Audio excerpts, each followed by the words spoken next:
Bien, bonjour à tous et à toutes, content de vous retrouver. On continue notre lecture, Genèse 48, verset 1. Après ces choses, l'on vint dire à Joseph, voici ton père est malade, et il prit avec lui ses deux fils, Manassé et Éphraïm. Amen. On voit que quand il va avoir l'information que son père est malade, Joseph va même pas hésiter une seconde. Il va dire, c'est mon père, il est vieux maintenant, et je vais aller le visiter. Je vais aller prendre soin de lui, je vais aller prendre de ses nouvelles, et puis je vais pas y aller seul, je vais y aller avec mes enfants parce que je veux qu'ils voient leur grand-père, parce que c'est important, eh bien, qu'on puisse bénir la génération qui nous a précédés. Et c'est ce que Joseph va faire. Et j'aimerais parler aujourd'hui d'honorer les cheveux blancs, en fait. C'est des choses parfois qu'on passe sous silence aujourd'hui, on n'en parle presque même pas. Mais moi, je me rappelle, et pour ceux qui sont de ma génération, eh bien, je me rappelle que même à l'école, on m'apprenait que quand il y avait un adulte qui rentrait dans la classe, même pas avoir des cheveux blancs, mais juste un adulte qui est plus vieux que nous, alors il fallait avoir de la considération et se lever par respect. Voilà, ça pouvait être quelqu'un qu'on n'apprécie pas, ça peut être le directeur d'école qui était dur, mais on se levait parce qu'on devait respecter l'autorité qui était là, la personne qui était là, la personne adulte, et on avait ce respect-là. Moi, je me rappelle que quand je prenais le bus avec ma mère, quand il y avait une personne âgée, elle me faisait lever et elle disait prenez sa place, parce que mon enfant, il peut rester debout, il est encore jeune, il a encore plein de force, mais vous pouvez vous asseoir parce que vous avez besoin de vous asseoir. Et c'était toujours des gestes normaux, en fait. C'était comme ça qu'on nous apprenait le respect de la personne qui nous devance, qui est plus âgée que nous.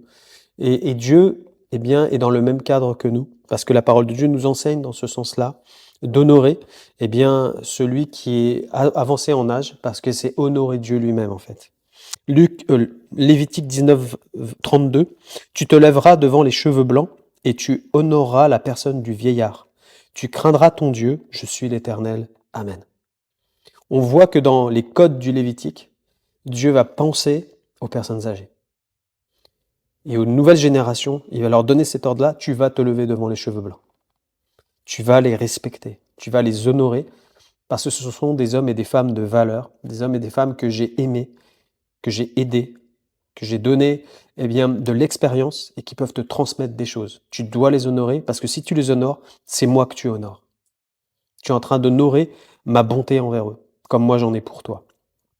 Donc c'était la première chose que Dieu va apprendre, eh bien, au niveau des cheveux blancs, au niveau des personnes âgées, tu dois te lever devant les cheveux blancs. Mon frère, ma sœur, toi qui peux être jeune, eh bien tu dois avoir ce respect dans ton cœur, de dire, eh bien, merci Seigneur pour les personnes âgées que j'ai autour de moi. Peut-être pour les personnes âgées qui sont dans ton église ou dans ta famille. Et dire merci Seigneur, parce que je vois que ta main est posée sur eux, que si c'est aujourd'hui ils sont encore vivants, c'est parce que toi tu leur prêtes le souffle de vie. Et que Seigneur, tu les as bénis dans leur parcours, comme moi tu veux le faire dans ma vie. Et je veux respecter ce que tu as fait et te remercier pour cela. N'oublie pas, en fait, eh bien, que les personnes âgées ne sont pas des moins que rien, et qu'elles ont toujours de la valeur et qu'elles ont toujours des choses à apporter dans nos générations. Et c'est ce qui manque parfois dans nos générations d'aujourd'hui, où on est chacun pour soi, et que malheureusement on voit que certains délaissent même leurs grands-parents dans un EHPAD, ils les placent là, ils vont jamais les visiter, et puis voilà, attendent limite qu'ils meurent pour récupérer l'héritage, et c'est triste en fait. Combien d'histoires comme ça, où les grands-parents eh bien, se plaignent d'être seuls, d'être dans la solitude, alors qu'ils ont tellement de choses à nous transmettre. Ce sont des transmetteurs de mémoire, des transmetteurs d'expérience. Ça ne veut pas dire qu'ils ont raison dans tout ce qu'ils disent. Ils peuvent te donner des conseils que tu n'as même pas vus, parce qu'ils ont l'expérience de la vie en fait. L'expérience avec Dieu, l'expérience dans la prière, l'expérience dans les témoignages, ce qu'ils ont vu dans leur parcours. Ils peuvent être une source d'encouragement pour chacun d'entre nous, parce qu'ils ont toujours des choses à partager. Moi, je me rappelle quand j'étais gamin, on allait avec l'école à l'EHPAD et on visitait les grands-parents.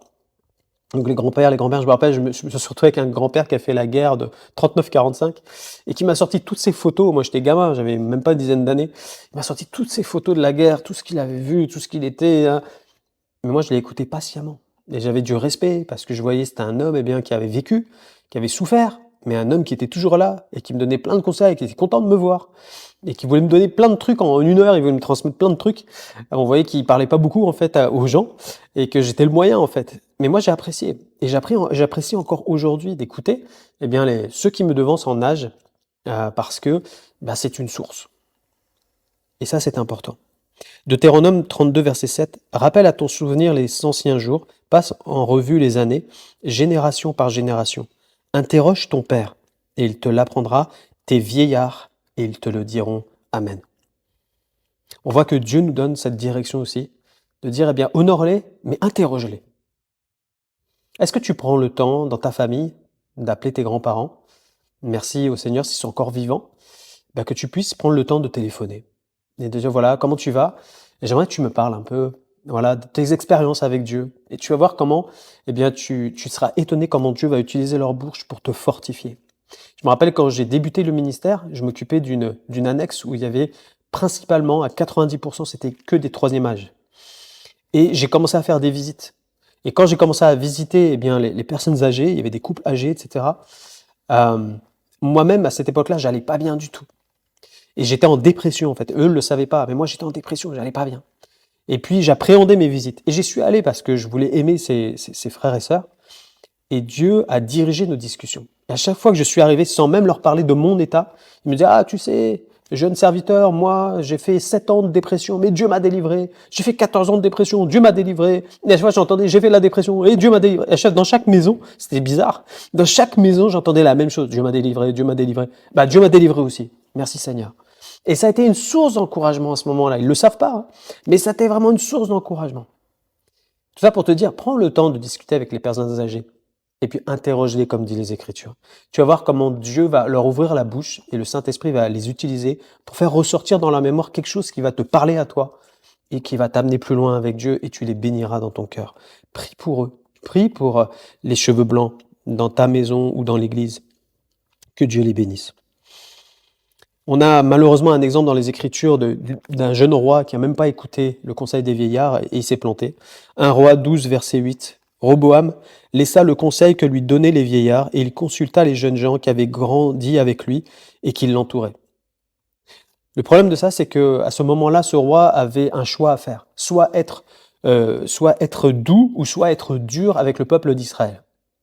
Et à ce moment-là, eh bien, au lieu d'écouter les vieillards qui ont dit « Nous, on a connu tes pères, continue à aimer le peuple d'Israël, à les bénir, à être doux avec eux », eh bien, il a écouté les jeunes gens qui lui ont dit « Mais vas-y, mets des charges et commence à être plus dur avec eux, il faut les faire avancer à coups de bâton, quoi. » Eh bien, il a choisi la voie des jeunes gens qui n'avaient pas d'expérience.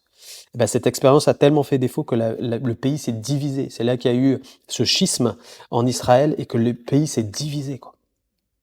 Il aurait dû interroger et écouter les vieillards à ce moment-là.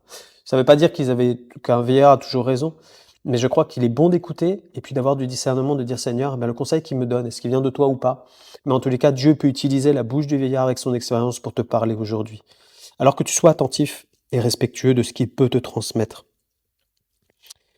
Moi, je sais qu'un de mes pères par adoption, qui est aujourd'hui dans la présence de Dieu, me manque énormément dans mon ministère, parce que c'était un homme qui était aussi dans le ministère, et qui avait toujours de bons conseils. Quand j'allais vers lui, c'était toujours la parole qu'il fallait que j'entende, parce que c'était un homme d'expérience. Alors j'aimerais vraiment qu'aujourd'hui, eh bien, tu aies dans ton cœur de dire Seigneur, pardonne-moi si peut-être j'ai été négligent, mais que j'ai vraiment un cœur d'amour pour mes pères et mes mères qui sont avant moi, et que je puisse les interroger parce qu'ils vont me parler de toi. On va prier.